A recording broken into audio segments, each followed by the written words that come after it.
Hello बच्चों, चलिए प्रश्न को पढ़ते हैं और समझते हैं। समतल 2x minus 3y plus 6z minus 11 बराबर 0 कॉमा x अक्ष के साथ साइन इनवर्स अल्फा का कोण बनाता है। तो अल्फा का मान है और इसके लिए हमें ये चार विकल्प दिए गए हैं, इनमें से हमें सही विकल्प बताना है। प्रश्न को हल करने से पहले हम लिखेंगे प्रश्न के लिए मुख्य अवधारणा। तो प्रश्न के लिए मुख्य अवधारणा जिसकी सहायता से इस प्रश्न को हल किया जाएगा। मुख्य अवधारणा में देखिए, हम समतल और रेखा के मध्य कोण ज्ञात करने का सूत्र लिखने वाले हैं, जो होता है साइन थीटा बराबर एन सदिश डॉट बी सदिश बटा एन सदिश का परिमाण बी सदिश का परिमाण। तो यहाँ पर बच्चों जो एन सदिश होता है वो समतल के अभिलंब सदिश होता है और जो सदिश बी है ये रेखा का सदिश है। ठीक है, ये याद रखें आप। एन क्या है? समतल के अभिलंब के सदिश को व्यक्त करता है और बी रेखा के सदिश को व्यक्त करता है। तो ये सूत्र आपको इस प्रश्न के लिए याद रखना है। अब चलते हैं प्रश्न की तरफ। तो यहाँ से हल करते हैं। सबसे पहले जो समतल दिया गया है मैं उस समतल को लिख लेता हूँ। तो समतल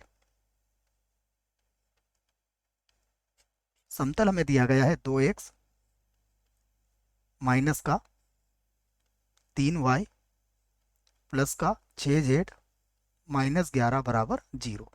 तो यहाँ पर लिख सकते हैं हम समतल के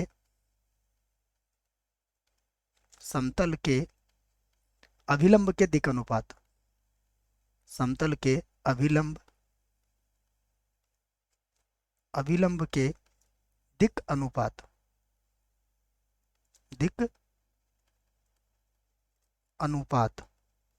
देखिए क्या होंगे? समतल के अभिलंब के दिक् अनुपात एक्स वाई जेड के गुणांक होते हैं। तो ये हो जाएगा 2 कॉमा माइनस का 3 कॉमा माइनस का 6 है। तो यहाँ पर हम सदिश बी एन प्राप्त कर सकते हैं। तो अतः मैं एन सदिश यहाँ लिख लेता हूँ। तो एन सदिश बराबर कितना हो जाएगा?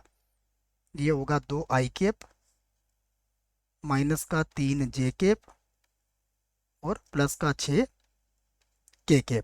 ये हमने एन सदिश यहाँ पर प्राप्त कर लिया है। अब हम एक अक्ष की दिक् कोसाइन लिख लेते हैं। ठीक है, तो मैं लिख लेता हूँ। अब एक्स अक्ष की दिक् कोज्याएं, एक्स अक्ष की दिक् कोज्याएं क्या होती है ये भी हमें याद होना चाहिए।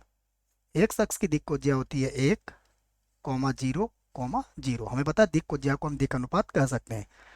तो ये दिक् कोज्या है हमारे पास। तो यहाँ से मैं सदिश भी लिख सकता हूँ। अतः बी सदिश बराबर क्या हो जाएगा? i 0 j plus 0 k।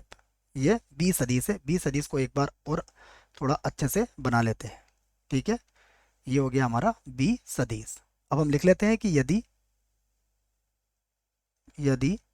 समतल तथा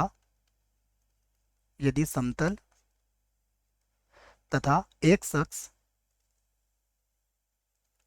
अक्ष के मध्य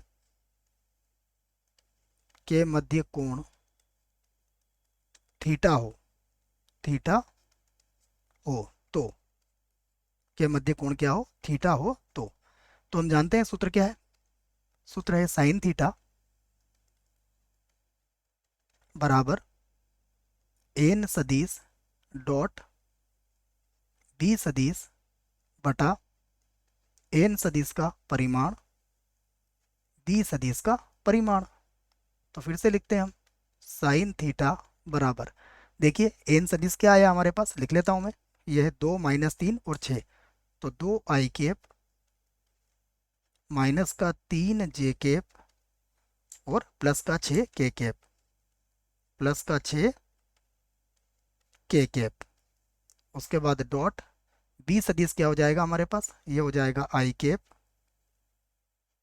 प्लस का 0j प्लस का 0k और बटा हमारे पास क्या होगा? सबसे पहले इसको हल कर लेंगे। तो 2 का वर्ग 4 होगा, माइनस 3 का वर्ग 9 होगा, 6 का वर्ग 36 होगा। और ये तो इकाई सदिश ही है बच्चों, फिर भी लिख लेते हैं। 1 का वर्ग 1 होगा, 0 का वर्ग 0 होगा, 0 का वर्ग 0 होगा। तो साइन थीटा बराबर, इसको भी हल कर लेते हैं। 2 का गुणा करेंगे तो ये होगा 2, उसके बाद 0, उसके बाद फिर से आ जाएगा 0, और बटे में कितना आ जाएगा देखो, 40 × 50 60। तो थीटा बराबर हमारे पास आ गया साइन इनवर्स 2/7। ठीक है, और ये हमें किसके बराबर दिया हुआ है? ये हमें प्रश्न में कहा गया है कि ये जो है किसके बराबर है? साइन इनवर्स अल्फा के बराबर है। तो यहाँ से आप लिख सकते हैं अतः,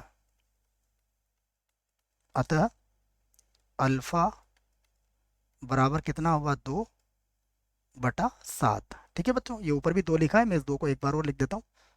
ठीक है, ये 2 है, ये कितना लिखा था? 2 लिखा था, ये साफ साफ नहीं दिख रहा था। तो अब ये 2/7, और ये हमारे प्रश्न का क्या है? ये हमारे प्रश्न का उत्तर होगा 2/7। विकल्प देखते हैं कौन सा विकल्प सही होगा।